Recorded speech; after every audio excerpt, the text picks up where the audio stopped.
하는 성도 여러분, 지난 시간에는 악어의 뛰어난 신체 구조와 강한 힘에 대한 설명과 이에 담긴 영적인 의미를 말씀드렸습니다.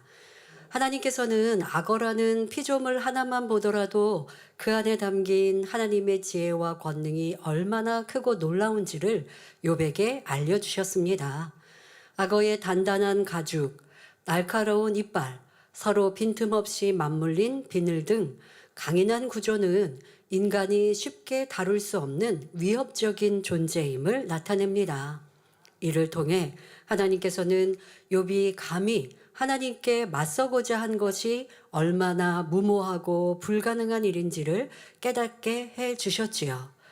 또한 욥이 자기 뜻대로 하나님의 문을 열고자 했던 시도가 얼마나 어리석은 일이었는지를 지적하시며 하나님께 가까이 가기 위해서는 합당한 자세와 조건이 필요하다는 깨우침을 주셨습니다. 오늘도 계속해서 악어의 비유에 담긴 하나님의 뜻을 말씀드립니다. 욥기 41장에 나오는 악어의 특징은 대부분 창조주 하나님의 크고 위대하심을 상징합니다. 특히 오늘 말씀에서는 하나님의 공의와 진노하심에 대한 표현이 많이 나오는데 이 또한 욥을 깨우쳐 주시기 위한 하나님의 사랑임을 염두에 두고 들으시기 바랍니다.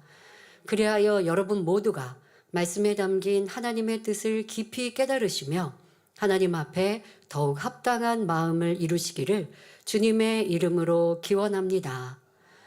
본문 욥기 41장 18절에 그것이 재채기를 한즉 광채가 바라고 그 눈은 새벽 눈꺼풀이 열림 같으며 말씀합니다. 하나님께서는 악어가 재채기를 할 때 그 기가 온몸에 집중되었다가 힘있게 발산되는 모습을 광채가 바란다라고 표현하고 계십니다. 우리 사람도 재채기를 할 때 폐 속의 공기가 최대 시속 160km에 달하는 속도로 배출된다고 합니다. 예전에는 기침, 재채기 이런 것의 문제성을 못 느꼈는데 세상에 많은 전염병들이 발병하고 코로나 같은 경우가 발생하니 코로나 때는 이제 기침, 감기 같은 현상이 많이 일어나서 사람들이 그로 인하여 기침을 하는데 그게 몸속에 있는 균이 밖으로 튀어나오고 그래서 전염된다라고 하는 걸 막 영상으로 보신 것도 기억이 나실 거예요. 그래서 그냥 기침하면 내 앞에 툭 하고 침이 떨어지는 게 아니라 지금 말씀드린 대로 시속 160km에 달하는 속도로 배출되니 얼마나 멀리 이렇게 전해지겠습니까? 사람이 기침을 할 때도 그런데 근데 사람이 이렇게 기침을 재채기를 할 때요. 이 과정에서 그냥 입만 벌리고 입안에 침이 튀어나오고 그것만이 아닙니다. 횡격막, 복근, 가슴 근육 등 여러 근육이 동시에 강하게 수축하며 이로 인해 일시적으로 혈압이 상승하고 얼굴이 붉게 상기되기도 합니다. 그래서 몸이 불편하신 분들이나 어르신들이 어떤 이제 노환의 문제도 있겠지만 몸도 불편하고 이렇게 한데 감기 같은 게 걸리게 되면 더 많은 문제가 생기는 경우가 있습니다. 그런 얘기 들어보셨어요? 기침하다가 허리가 나갔다 이런 어른들의 표현. 그러니까 그만큼 이 재채기라는 게 입으로만 하는 작용이 아니라 몸의 장기들까지 움직인다는 거고요. 기침에 이렇게 힘이 많이 실린다라는 걸 여러분들이 느끼실 수 있는 거죠. 이처럼 재채기란 단순한 반사작용이 아니라 신체의 여러 기관이 동시에 작동하여 불필요한 이물질을 강력하게 배출하는 생리적 방어 작용입니다. 그런데 이 과정을 거대한 악어가 겪는다고 상상해 보십시오. 수백 킬로미터에 달하는 근육과 내장 기관들이 순식간에 긴장하고 그 기운이 일시에 폭발적으로 뿜어져 나올 때 그 모습이 얼마나 강렬하겠습니까? 하나님께서는 바로 이 장면을 매우 생동감 있게 묘사하시면서 광채를 바란다라고 표현하신 것입니다. 또 그 눈은 새벽 눈꺼풀이 열림 같다라고 표현하셨는데, 이는 악어의 눈꺼풀이 치켜 올라가는 모양이 마치 동이 틀 때의 모습과 같다는 말씀입니다. 악어는 눈을 감았다가 뜰 때 사람처럼 순간적으로 눈을 깜빡이는 것이 아니라 스르르 감았다가 서서히 뜹니다. 마치 새벽이 서서히 밝아오면서 어둠이 물러가듯 어떤 시작을 연상케 하는 모습이지요. 그러니 새벽이 열림 같다 표현하셨는데, 이는 하나의 획기적인 역사가 펼쳐지려는 순간이나 어떤 새로운 일이 시작되는 순간을 비유하신 말씀입니다. 보통 사람이 악어를 보면서 지금 같은 미사어구를 쓰거나 이렇게 설명하지는 않을 거예요. 이런 비유를 보통 사람이 하지는 않을 겁니다. 그런데 하나님께서는 성경에 이렇게 기록해 놓으셨으니 악어를 통해 보통 사람이 생각하고 느끼는 것과 다른 것을 담아 놓고 계신 교훈이죠. 바로 하나님의 역사를 이 악어를 통해 지금 우리 가운데 욥에게 깨우쳐 주고자 하시는 거예요. 이런 말씀이 하나님께서 풀어주시지 않았다면 어찌 우리가 알 수 있겠습니까? 사실 악어를 보면 좀 무시무시하기도 하고 막 아름다운 동물도 있고 짐승도 있잖아요. 그런데 그렇게 연상되는 악어는 아니잖아요. 악어를 보면서 야 멋들어지다. 야 참 뭐 기품 있다 이렇게 생각되지 않고 강하다. 무섭다. 뭐 이렇게 생각됐던 동물이었는데, 그런 동물을 하나님은 욥기 41장 계속 하면서 그 우리가 생각지 않았던 것들을 비유들어 말씀하시기도 하고, 악어가 재채기한다라는 건 우리 보지도 못했고 알지도 못하죠. 그런데 악어가 꼭 재채기를 해서가 아니라 사람의 재채기라는 것을 악어에게 비유를 들어서 지금 하나님은 욥에게 깨우침을 주시고 계시고, 욥이 눈을 뜰 때는 눈동 이렇게 눈꺼풀을 닫았다 뜰 때는 사람보다는 늦어요. 사람보다는 늦지만 그것을 동을 튼다, 동 튼다라고 하는 것을 연상할 수는 없었지만 하나님께서 이렇게 말씀하시는 건 악어를 하나님의 능력과 위엄, 역사를 들어 설명하시면서 하나님께서 욥에게 어떠한 것을 계획하고 계신지 눈꺼풀을 뜨는 것 하나까지라도 지금 비유하여 설명하고 계신다는 것입니다. 이 말씀을 하나님이 풀어주시지 않았다면 감히 우리가 어떻게 이렇게 깨달을 수 있겠고, 사람의 생각으로 이렇게 맞출 수는 없는 것이죠. 그런데 이 말씀을 들어보니 하나님께서 악어는 하나님을 지금 비유들어 깨우쳐 주고 계시구나 라고 여러분들이 알 수 있습니다. 자, 동이 튼다라고 비유하셨는데요. 긴 밤이 지나고 동이 트면 새로운 하루가 시작되는 것처럼 그렇게 하나님께서는 악어의 눈꺼풀을 뜨는 것을 비유들어 말씀하고 계십니다. 자, 그런데 중요한 것은 여기에 영적인 의미가 담겨 있다는 것입니다. 하나님께서 만드신 피조물인 악어라 할지라도 재채기를 하면 광채가 나고 그 눈은 새벽이 열림같이 열리는데, 하물며 하나님께서 마음 먹고 어떤 것을 움직이고자 하시면 얼마나 엄청난 일들이 이루어지겠는가 하는 뜻이 담겨 있는 것입니다.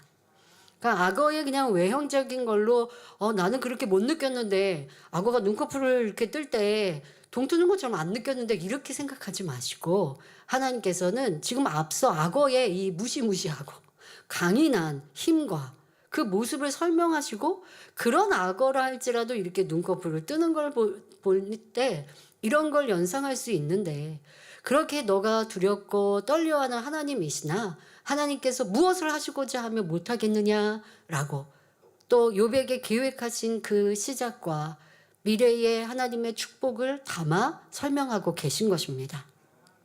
욥은 너무나 지혜로워서 이러한 말씀을 통해 깨우침을 갖습니다. 근데 우리는 이 욥기를 읽을 때 못 깨달았는데 욥은 이러한 말씀에 깨우치었다는 게 얼마나 감사합니까? 자, 이제 욥이 무엇을 깨달았는지 우리도 깨달읍시다. 첫째, 자신이 지금 겪고 있는 고난과 연단은 하나님의 섭리 가운데 있는 일이며, 그래서 하나님께서 마음을 쓰고 계시다는 사실을 인식하게 된 것입니다.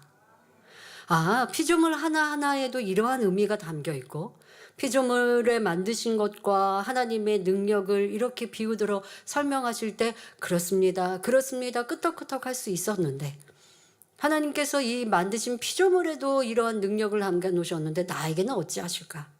그리고 지금 눈꺼풀이라든가 재채기를 통하여 동이 튼다, 그 기운을 설명하시는 걸 볼 때, 아, 하나님께서 모든 것을 주관하시고 나에게도 그렇게 다 뜻과 섭리를 두고 계시는구나 라는 걸 알고 있습니다. 둘째, 새벽이 열림과 같이 자신에게 어떤 시작이 다가오고 있음을 깨닫게 됐습니다. 지금까지는 내가 언제 죽을지 모르겠다, 나를 저 음부에 보냈으면 좋겠다, 이렇게 말하였던 욥인데, 그런데 이제는 하나님께서 악어를 비우들어 아버지라면 마음과 뜻을 전해 주실 때, 그리고 이제는 눈꺼풀이 열리는 것을 보면서 동이 트는 것 같지 않니? 라고 말씀하실 때, 아, 하나님께서 이제 나에게 이렇게 놀라운 반전으로 역사하신다는 의미구나 라는 걸 믿음으로 받았다는 것입니다. 하나님께서 자신의 상황을 얼마든지 뒤바꿔 놓으실 수도 있고 또 다른 시작을 주실 수 있다는 사실을 암시받게 되었습니다. 여러분, 하나님의 사인을 찾을 수 있어야 합니다. 그래서 원로 목사님께서는 해외 출장이든 어디를 가시면요, 산천초목 안에 하나님의 섭리와 하나님의 어떤 사인을 일꾼들이 찾으면요, 상금도 주시고 굉장히 기뻐하십니다. 뭐 쉽게는 하늘에 무지개 찾으면 또 칭찬도 하시고 또 함께 기뻐하시고, 또 그렇게 일꾼들이 하나님의 사랑에 우리를 사랑하시는 하나님의 터치를 곳곳에서 이제 찾는 거예요. 뭐 어떤 경우는 뭐 시간이라든가 번호라든가 이런 것이 하나님의 의미가 담겨 있는 이런 일들도 있고, 그거를 일꾼이 찾느냐 찾지 못하느냐가, 하나님은 우리에게 사인을 주셨는데 그걸 우리가 알아야죠. 그래서 하나님께 감사해야죠. 그런데 그렇지 못하는 모습이라면 하나님께서도 참 아쉬우시잖아요. 내가 너희 사랑해, 너희를 지켜보고 있어, 너희와 함께하고 있어 라고 우리 가운데 기사를 통해서든 이런저러한 하나님의 은혜를 통해 사인을 주시고 계시는데, 누군가는 느껴 기뻐하고 감사하는데 나는 느끼지 못하고 무감각해요. 그러면 하나님의 더 크게 주실 응답과 축복의 주인공이 될 수 없죠. 작정 다니엘처럼 지난주 월요일날 시작했습니다. 월요일날 제가 성전에 오는데 성도님들이 이미 마음이 이렇게 충만해지셔서요, 작정 다니엘철야를 오는 저 또한도 더불어서 덩달아서 행복해지고 충만해졌습니다. 그러니까 그런 분들은, 그러니까 제가 그런 고백합니다. 야, 아버지 하나님께서 저분들의 마음을 주관하시는구나, 성령님께서 이미 충만함을 주시는구나. 그러니까 이렇게 하나님의 사인을 아멘으로 받고 행복하고 기쁨을 표현하는 사람은 하기스론이 얼마나 큰 축복의 주인공이 되겠습니까? 그런데 하나님께서 은혜를 부어주시는데 나는 무감각해요. 작정 다니엘 철야인지 그냥 다니엘 철야인지 특별한 기도 제목이 있는지 없는지 사모함도 없어요. 또 성령께서 두드려 주셔도 그것에 반응을 하질 않아요. 반응하는 분들은 아침 금식도 할 것이고 나도 작정 철야에 작정해야지 할 것이고 정성다한 예물 기도 제목도 심을 것이고 오늘 하루 살아가면서 철야를 생각하니까 왠지 모르게 마음이 행복해 기뻐, 성령께서 그 마음을 놓고 하시는데 반응을 하고 있는 분들인데, 무감각하고 마음을 닫고 있는 분들은 나는 뭐 오늘 월요일 사는데 바빴어요. 그리고 났는데 또 뭐 철야니까 철야에 그냥 왔지만 뭐 작정 철야나 그냥 철야나 뭐가 다를까? 하나님의 사인이 내게 오지 않는 것이죠. 여러분, 우리는 하나님께서 무엇을 원하시고 뜻하시고 계획하시는지를 알아야 합니다. 그래서 저는 교회적인 연단회 때 하나님의 사인, 하나님의 뜻, 하나님의 계획하심, 이것을 더 찾고자 했습니다. 그런데 그 사인 중에 하나님이 내가 너희와 함께 이 연단회 때 잘 이기고 승리하면 내가 더 크게 놀랍게 축복해 줄게 라고 하는 사인을 저는 가장 먼저 또 무엇으로 받았느냐? 하나님의 변함없는 권능의 역사. 하나님이 작고 작은 나를 통하여 병든 이를 기도하고 문제 있는 이를 기도해 줄 때 응답하시네, 역사하시네. 하나님이 우리와 함께 하시는 증거고, 변함없이 우리를 사랑하시는 증거잖아. 그렇지 않으면 어떻게 이런 역사가 나타나냐고요. 나 너랑 상관없어. 너 싫어. 외면하셨으면 하나님은 그 권능으로 보장 안 하시잖아요. 그런데 이렇게 크고 놀라운 권능으로 변함없이 보장하시고, 어떤 경우는 성도들이 준비도 안 된 상태로 기도받으러 할 때, 이런 것까지 기도받으시나? 이럴 때. 그럴 때 참 저도 이거 기도 안 해드릴 수도 없고, 이게 하나님의 공에 맞는 기도일까? 할 때도 있지만, 설명은 하지만 너무 욕심을 부리시면 안 됩니다. 설명을 하지만 또 안타까운 마음으로 기도해드려요. 그런데 또 하나님은 응답하세요. 그럴 때면 하나님이 이렇게 나의 기도에 보장하시는데, 나와 함께 하시는데 내가 무엇을 두려워할꼬, 내가 무엇을 염려할꼬, 이렇게 되는 거예요. 하나님의 그 암시를 받아서 내 것으로 삼고, 암시라는 건 지금은 살포시 이게 길이 열려 있는 것처럼 보여요. 그 뒤는 되로가 있는 걸 하나님께서 이렇게 알려주시는 거예요. 조금 암시해 주시는 거예요. 너희 가운데 이렇게 크게 역사할게. 내가 너와 함께해. 라고 하는 이런 과정과 결과를 지금은 조금 사랑하는 걸 이렇게 보여주실 때 그걸 아멘으로 꿀꺽 내 것으로 삼아야죠. 대예배 때도 새신자가 간증하신 것처럼 내 친구가, 내 옆에 있는 친구가 치료받았어요. 그럼 이건 하나님 살아계신 증거잖아요. 그러니까 그걸 붙들고 나도 교회 나왔어요. 그리고 2개월 동안 열심히 신앙생활 했더니 20년 고통받았던 알코올 중독 증상이 다 사라지고 평안해지는 축복을 받잖아요.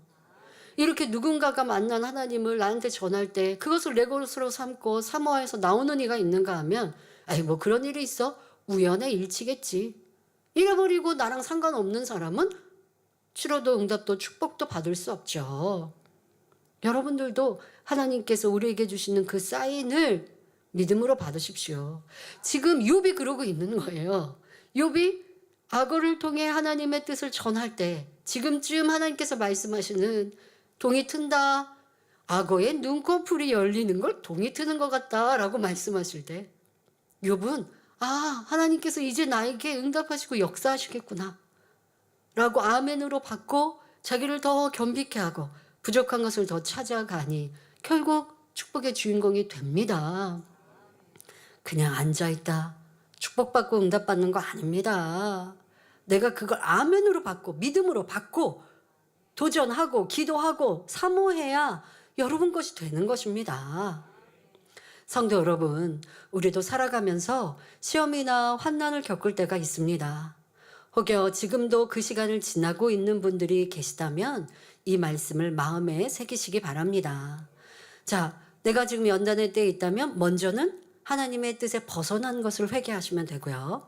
그러나 여러분이 하나님의 뜻 가운데 살고자 하는데도 온전히 마음의 할례를 100% 이룬 것은 아니어도 죄를 발견하고 죄 짓지 않기 위해 노력하고 그런데 부족하여 또 회개하고 그러나 또 마음의 할례하기 위해서 달려가는 이렇게 하나님의 뜻 가운데 살고자 하는데도 어려움이 왔다면 여러분들 살고자 하는 사람과 살고자 하지 않는 사람 신앙인들도 있어요.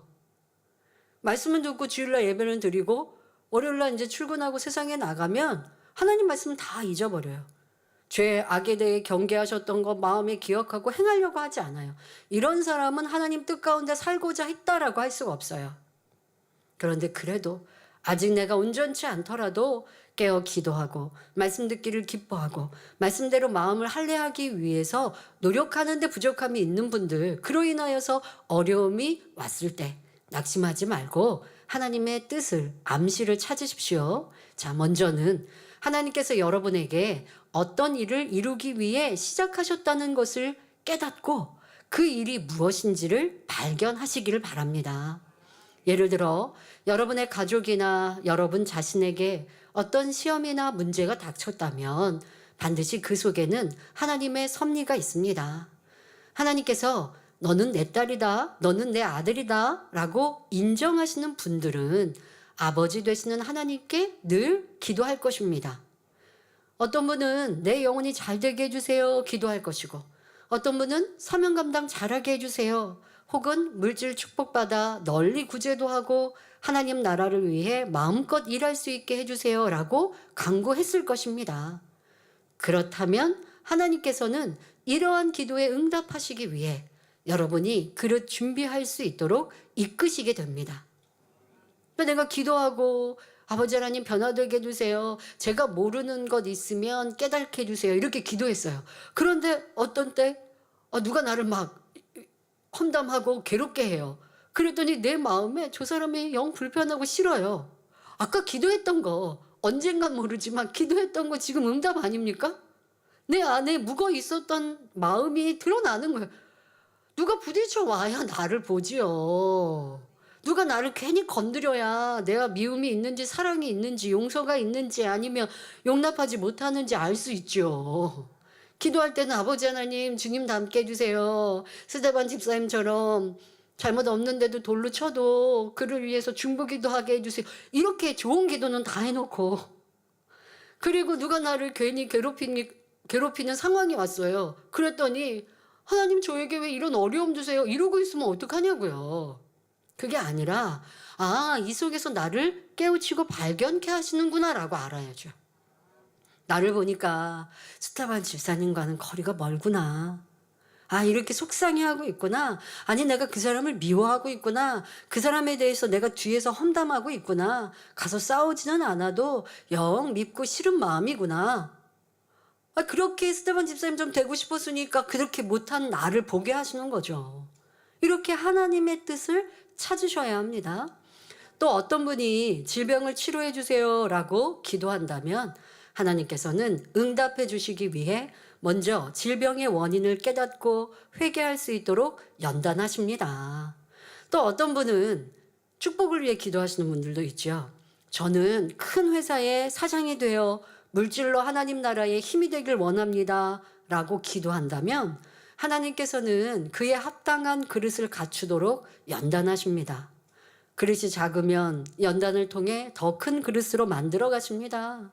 만일 수천 명을 이끄는 사장이 되기를 원한다면 수백 명을 이끄는 사장이 받는 것보다 더 큰 연단이 필요합니다. 그만한 인내, 통찰력, 사랑, 책임감, 경륜이 갖추어져야 하기에 하나님께서는 반드시 그에 맞는 연단을 주시는 것입니다. 또한 성실함은 물론 지혜와 일의 능력도 있어야 하니 그에 맞는 훈련도 필요하지요. 이렇듯 하나님은 우리의 간구에 따라 연단을 허락하십니다. 그리고 그 연단은 곧 하나님의 축복을 담을 그릇을 만들어가는 과정입니다. 여러분, 저는요 예전에도 아버지 하나님 새 예루살렘 가게 해주세요 라고 기도했습니다. 그래서 주님 마음 담고 믿음의 선진들 마음 담게 해주세요 기도했습니다. 자, 그러면 평안할 때는 내가 그런 마음에 미치지 못하는 작은 내 마음을 발견 못할 때가 많아요.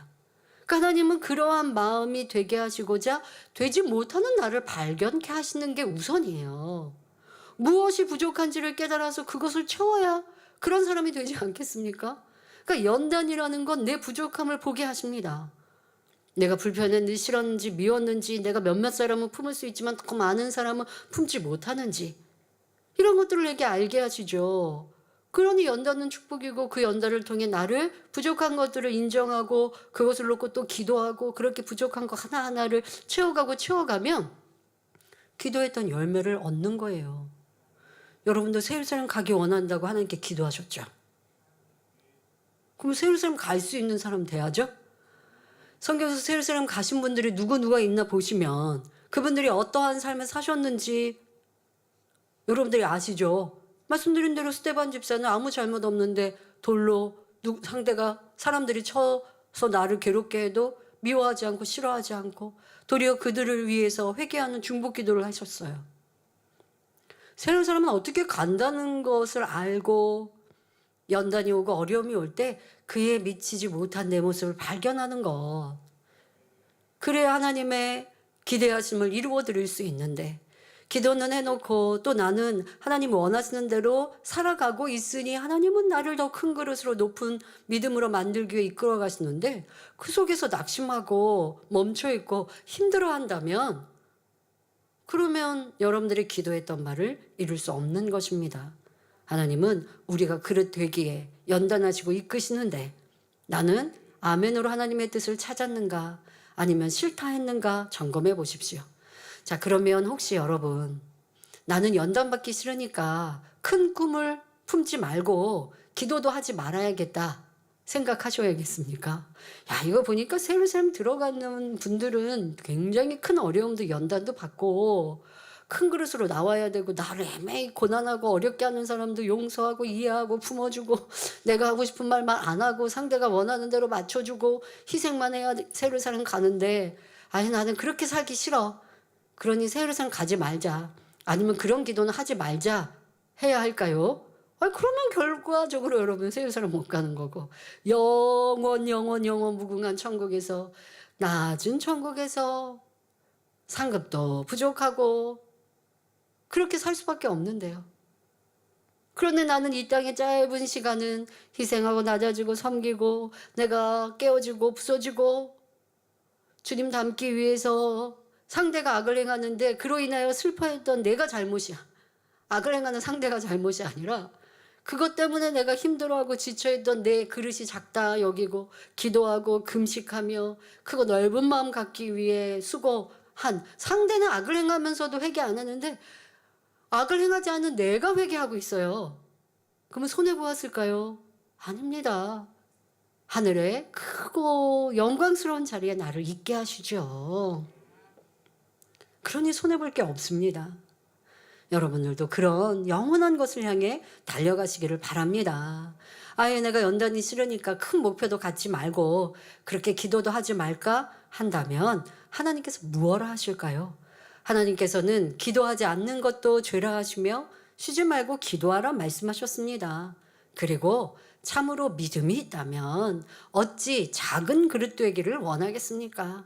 아, 나 귀 쓰임 받고 싶지 않아요. 그냥 저 사람들 다 섬기는 큰 그릇 될 필요 없어요. 아니, 그건 믿음이라 천국 소망이라도 할 수도 없지요.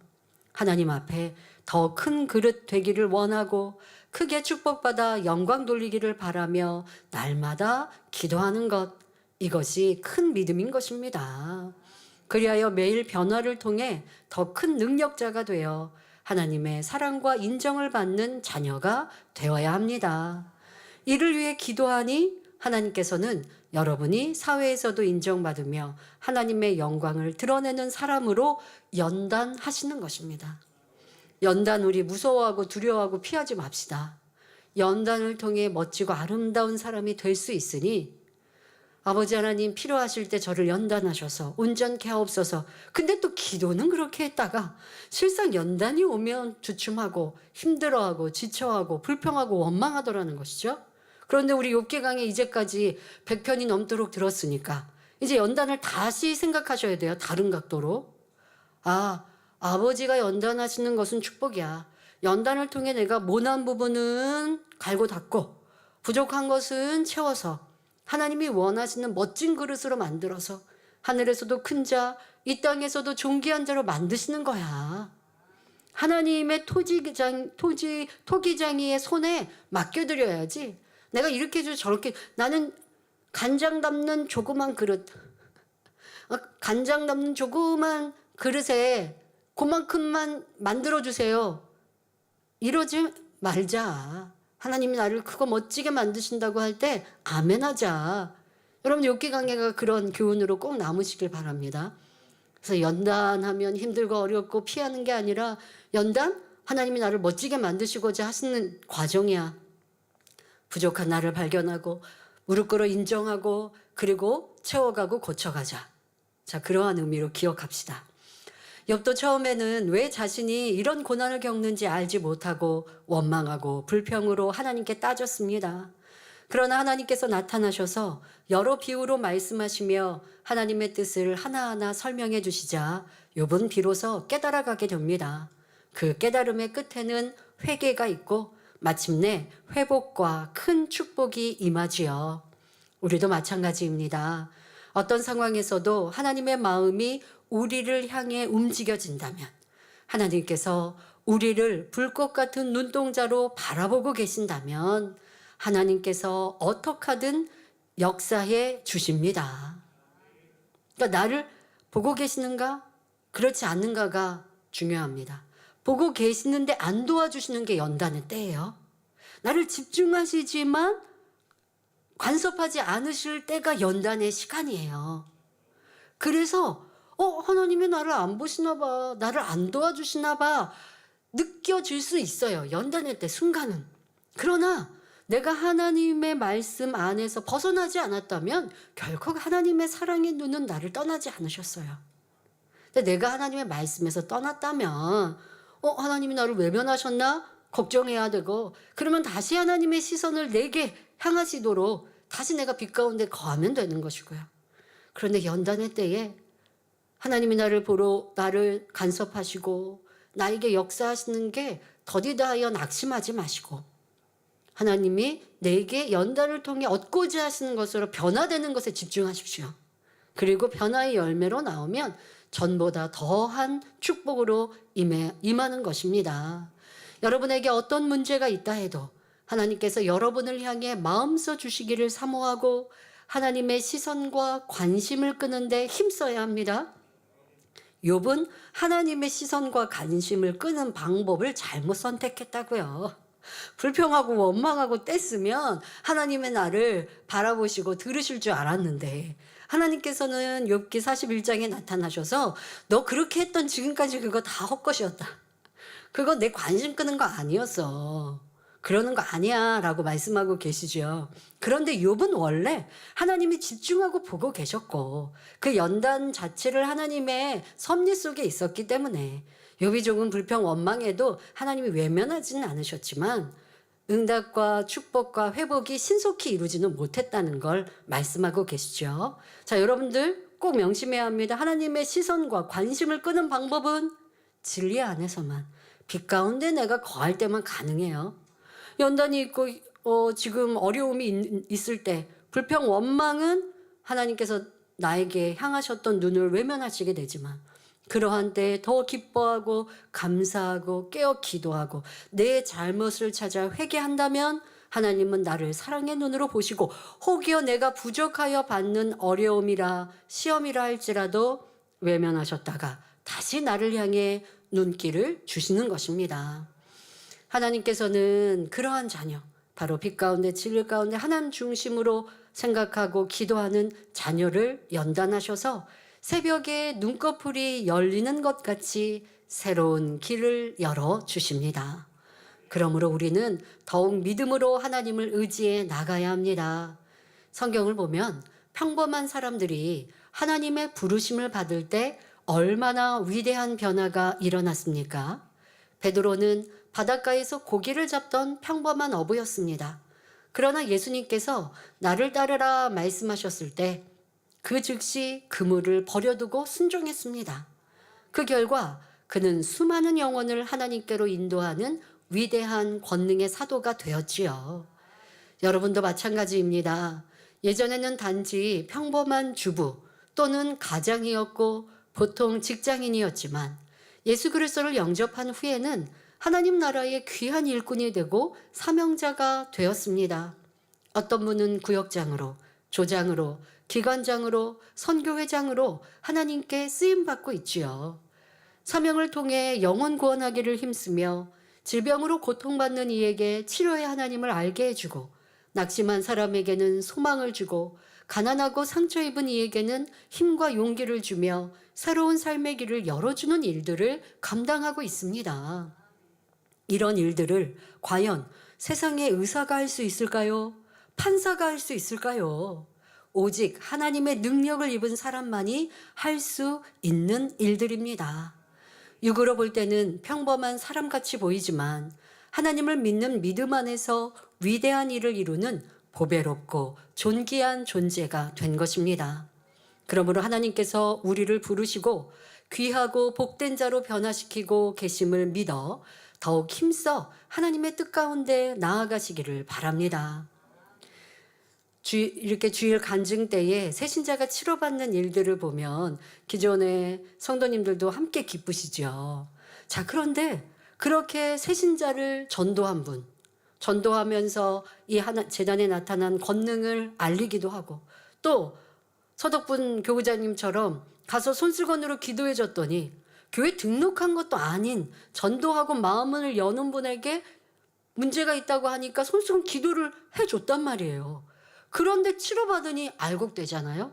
또 그 옆에 있는 분도 나도 함께 교회 가서 신앙생활하자 했더니 또 함께 치료받죠. 그리고 하는 고백이 뭐예요? 나도 열심히 나처럼 삶에 의미 없이 무의미하게 괴로움 속에 살아가는 사람에게 하나님을 전하는 복된 사람 되기 원합니다 하시잖아요. 이런 전도자 얼마나 귀합니까? 저는 너무 고마운 거예요. 그래서 이번 주 우리 서덕분 전사님이 특별히 용돈을 좀 드려야지. 매주 이런 간증이 넘치고 새신자들에게 기도해 주니 치료받아서 그분들을 확 알곡으로 이끌어내고 이 얼마나 감사한가. 전도 받으신 분들도 항상 전도자에게 나를 관리해 주신 일꾼들에게 고마워하지 않습니까? 당연히 고맙지요. 어디서 들어보지 못한 생명의 말씀을 나에게 알려주었고 이 말씀을 이 권능을 듣고 보지 못했다면 50, 60 살았어도 만족 없이 무의미하게 살았던 내 인생. 이제 어떤 분들은 뭐 80대 이제다 오셔서 치료받은 분들 빨리 죽었으면 좋겠다 라고 했는데 이제는 내가 살 수 있으면 감사하다. 새로운 삶으로 80 넘으셨는데도 삶이 새로워졌다고 고백하시지 않습니까?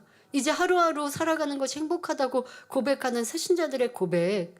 근데 그렇게 되도록 하나님은 권능으로 치료하고 응답하실 수 있는데 그 하나님께 최소한 우리가 그분들을 데리고 나와야 돼요.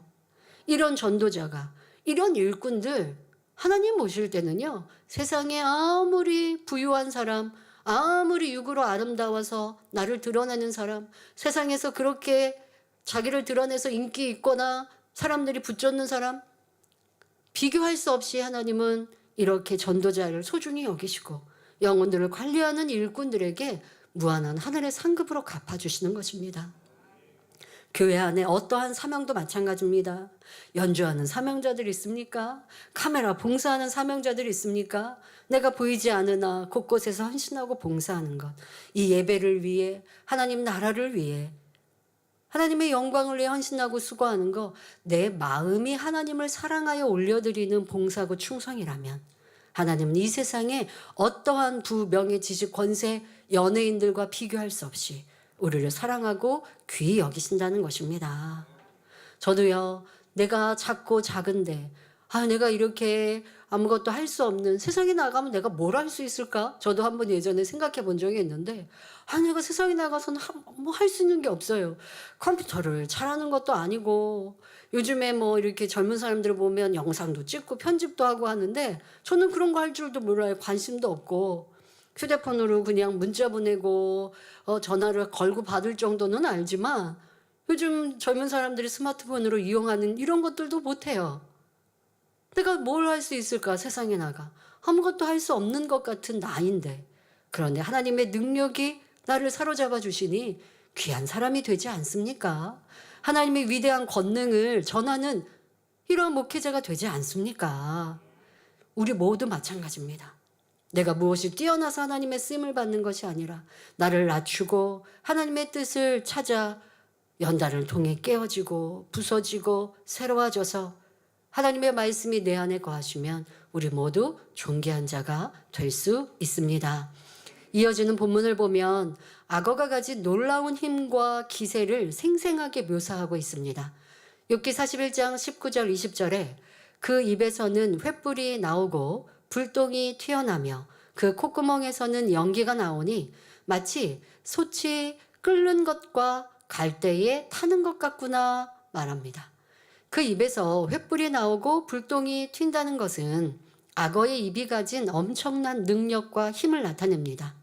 또한 콧구멍에서 연기가 난다는 것은 악어의 놀라운 기운을 나타내는 말씀입니다. 마치 사람이 흥분하거나 혈기가 오를 때 몸이 떨리는 것과 같이 악어의 모습에서 느껴지는 긴장감과 위압감을 표현하신 것이지요. 그리고 마치 솥이 끓는 것과 갈대에 타는 것 같다라는 것은 마치 뜨거운 불에 끓어오르는 물처럼 모든 것을 사를 수 있고 해칠 수 있는 악어의 기세를 설명하시는 말씀입니다. 하나님께서는 욥이 이 비유를 통해 악어가 가진 강력한 힘과 무시무시한 기운을 더 실감나게 이해할 수 있도록 표현하신 것입니다. 성도 여러분, 만일 사람이 홀로 강을 건너다가 이러한 악어를 만난다면 얼마나 두렵겠습니까? 상상만 해도 끔찍한 일이 아닐 수가 없습니다. 아, 나는 수영을 잘해서 강에서 이렇게 수영을 하다가 이런 악어를 만나면 빨리 피해야죠. 온 힘 다해 육지로 나가야 할 것입니다.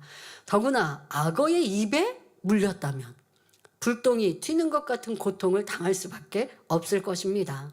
하나님께서는 욥에게 피조물인 악어도 이와 같이 큰 힘을 가져서 무섭고 두려운데 하물며 전능하시고 공의로운 심판자이신 하나님 앞에서 죄인은 어떤 형벌을 당할 것인가를 알려주고 계십니다.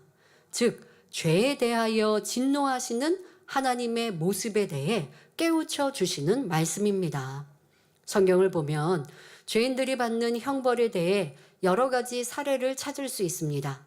예를 들어 애굽의 왕 바로 왕이 이스라엘 백성을 출애굽시켜 주지 않고 하나님 앞에 악을 행하니 온 나라가 열재앙을 겪고 결국은 그의 군대가 홍해에 수장된 사건이 있습니다.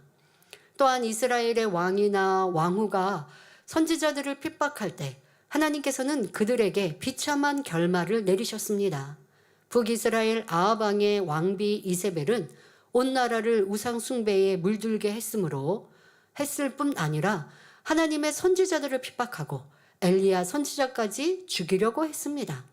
결국 이세벨은 개들이 그 시체를 먹을 것이라 라는 엘리야의 예언대로 하나님께서 예후를 통해 아합 가문을 심판하실 때 비참한 최후를 맞이했습니다.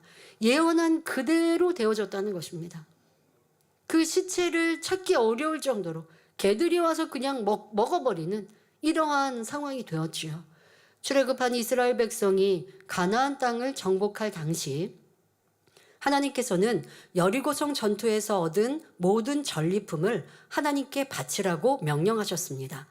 그러나 아간이 하나님의 명령을 어기고 금과 은, 외투를 몰래 감추자 그 죄로 인해 아이성 전투에서, 아이성은 여리고성에 비교할 수 없는 작은 성이었는데 그 전투에서 패배하고 말았고 36명의 전사자가 발생하는 큰 재앙이 임했지요. 아유, 전쟁 중에 이러한 일이 있나요? 여리고성에는 한 명도 그러한 사상자가 나오지 않았는데, 그리고 여리고성과 아이성은 비교할 수 없이 아이성은 작은데, 그런데 이렇게 어려움을 당했다는 것이죠. 결국 하나님께서 아간의 죄를 밝히 드러내셨고 아간과 그의 가족은 돌에 맞고 불에 태워졌습니다. 이 외에도 모세의 누이 미리암이 모세를 비방했을 때 하나님께서 문둥병에 걸리게 하셨고 엘리사의 사원 게하시도 하나님의 선지자를 속였을 때 문둥병에 걸리고 말았습니다. 신약 성경에도 아나니아와 삽비라가 성령을 속였을 때 하나님께서 진노하시니 그들의 혼이 떠나 구원받지 못한 사건이 기록되어 있습니다. 이러한 성경의 기록은 하나님께서 원수마귀 사단의 역사를 결코 그냥 두지 않으시며 죄를 짓는 자에게 얼마나 진노하시며 엄격하게 심판하시는지를 알려주십니다. 오늘날에도 마찬가지입니다. 하나님은 공의로우시며 그분의 뜻대로 행하십니다.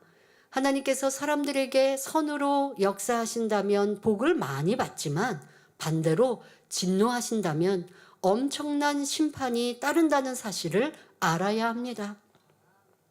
사람들은 그렇게 더더욱 교회를 다니다 하나님을 외면하든가 아니면 교회를 다닌다 하면서 하나님이 싫어하시는 죄를 짐짓지어 나갑니다. 그러면 하나님의 무서운 심판이 임합니다. 하나님은 처음부터 심판하시지는 않죠. 처음에는 기회를 주시고 회개하고 돌이키도록 깨우칠 수 있도록 오래 참고 기다리십니다. 그러다가 심판이 임하게 되면 이거는 무섭습니다.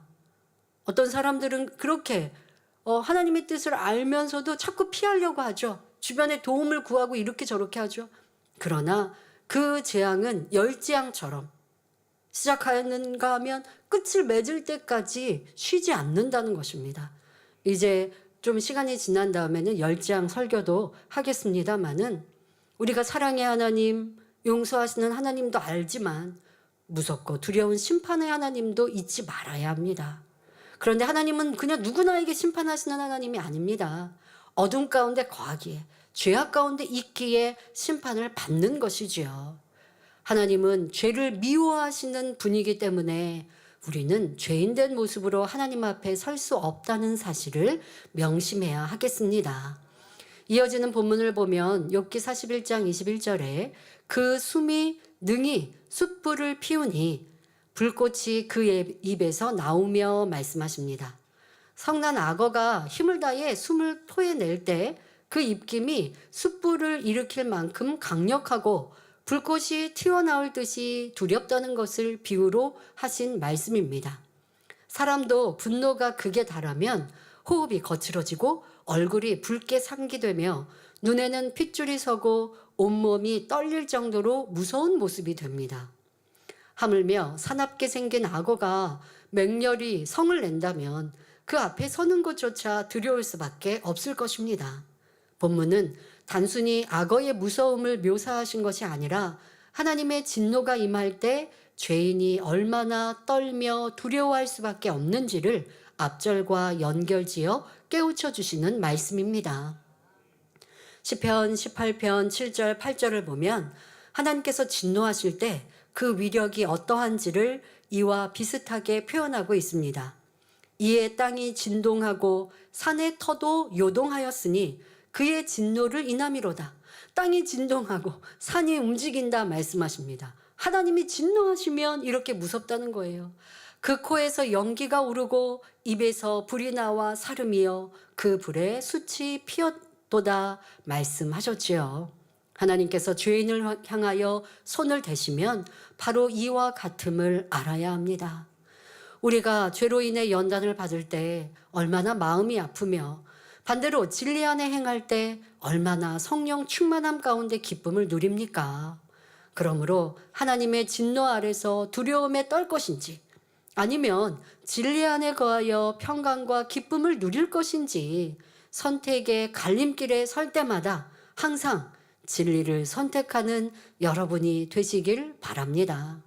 그리고 혹여 이렇게 무섭고 두려운 하나님의 진노가 임하였을 때 빨리 앞뒤 좌우 보지 마시고 앞만 보고 하나님께 부복하고 철저히 깨어지고 회개해서 무섭고 두려운 하나님의 눈이 아니라 인자하시고 사랑스러운 하나님의 눈이 되실 수 있도록 그렇게 돌이켜야 합니다. 이유되고 변명하고 나 이렇게 잘했는데 이렇게 했는데요 할 것이 아니라 철저히 자기를 낮추어 하나님의 무섭고 두려움이라 할지라도 이제 겸비하고 겸손하게 회개의 자세로 나오면 인자하신 하나님으로 우리에게 대해 주십니다. 그러나 무섭고 두려운 하나님도 꼭 명심하시고 죄악 가운데 거하는 어리석은 자가 되지 않길 바랍니다. 이어지는 본문을 보면 욥기 41장 22절에 힘이 그 목에 뭉키었고 두려움이 그 앞에서 뛰는구나 말씀하십니다. 뭉키었다는 것은 한데 모여 있다라는 것인데요. 이는 악어의 목덜미에 강한 힘이 있어서 가는 곳마다 공포심을 불러 일으킨다는 의미입니다. 악어는 그 목에 힘이 있지만 하나님의 힘은 진리 말씀 안에 있습니다. 이로 인해 우리가 하나님의 말씀을 쫓아 선하게 행하면 복을 누리지만 반대로 악을 쫓아 행하면 심판과 멸망을 피할 수 없습니다. 그러므로 우리는 두렵고 떨림으로 구원을 이루라는 말씀처럼 항상 진리 안에 깨어 있어야 합니다. 욥은 악어에 대한 하나님의 설명을 들으면서 두려움을 느낄 수밖에 없었습니다. 그 누구라도 하나님의 진노 앞에는 두려울 수밖에 없습니다. 그러니 우리가 하나님 앞에 두려워 떨지 않으려면 하나님 보시기에 의를 행해야 합니다. 하나님 앞에 의로운 사람은 두려움이 아니라 사랑과 화평 속에 행복을 누리며 살아갈 수 있습니다. 그런데 여러분들의 삶 속에 두려움이 있는 신앙생활, 두려움의 하나님으로 느껴질 때가 어떤 때인가 한번 생각해 보십시오. 신앙생활 잘하다가도 죄악 가운데 거하면, 빛 가운데 살지 않고 어둠 가운데 거하면, 내가 분명히 아는 비진리를 선택하면 두려움이 임해요. 어떻게 두려움이 임하냐? 혹여 어디가 조금 내가 아파요. 살아가다 보면 뭐 잘못 먹어서 배가 아플 때도 있고 뭐 이렇게 뭐 소화가 안 돼. 나 어디 크게 병든 거 아니야? 이런 두려움이 임하죠. 뭐 어떤 경우는 짐짓 죄악 가운데 거하다가 보면요. 그렇게 고백하는 고백도 전에 들어본 적이 있습니다. 길을 가다가 자꾸 위를 쳐다본대요. 건물 위에서 무언가 떨어져서 내 머리를 가격하면 어떡하지? 그러니까 삶이 두려운 거죠. 하나님 하면 두려운 거를 넘어서서 내 삶의 위험과 어려움과 사고를 당하면 어떡하지? 이렇게 생각이 되는 거예요. 자, 이런 두려운 삶 살지 맙시다. 이 두려움이 왜 온다고요? 내가 죄악 가운데 하나님의 뜻에서 벗어나니까 내 삶 자체에 두려움이 임하고 하나님도 두렵고 사랑의 하나님이 아니라 무서운 심판의 하나님으로 느껴지시는 거예요. 그러나 빛 가운데 거할 때는 행복과 평안함만이 가득합니다. 또한 두려움을 이기는 힘은 바로 온전한 사랑입니다. 요한일서 4장 18절에 사랑 안에 두려움이 없고 온전한 사랑이 두려움을 내어 쫓나니 두려움에는 형벌이 있음이라. 두려워하는 자는 사랑 안에서 온전히 이루지 못하였느니라 말씀하셨으니 온전한 사랑으로 두려움 없이 하나님 앞에 나아가시기를 바랍니다. 이어지는 본문을 보면 욥기 41장 23절 24절에 그 살의 조각들이 서로 연하고 그 몸에 견고하여 움직이지 아니하며 그 마음이 돌같이 단단하니 그 단단함이 맷돌 아랫짝 같구나 말씀하십니다.